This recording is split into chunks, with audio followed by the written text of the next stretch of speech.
Всем доброе утро! Никак не покажу вам свою последнюю распаковочку. Скоро уже будет яркое-яркое солнышко, поэтому я заранее взяла себе солнцезащитный крем SPF 30, чтобы не было фотостарения кожи лица. Далее взяла кишечный сорбент, потому что после зимы обязательно нужна очистка организма. Взяла кальций, принимаю его вечером с магнием перед сном. Еще бальзам восстанавливающий.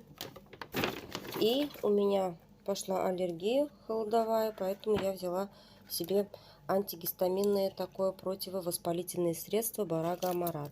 Вот так вот оно выглядит. Кстати, я сегодня узнала, что, например, диазолин, супрастин, они снимают просто симптомы аллергии, а именно причину аллергии необходимо выводить при помощи вот этого вот средства. Я очень рада, что я себе взяла. И еще у меня по весне, когда снег весь тает, растает, у меня начинается кашель от сухого воздуха. И поэтому я для себя взяла вот такой вот чай, называется «Легкое дыхание».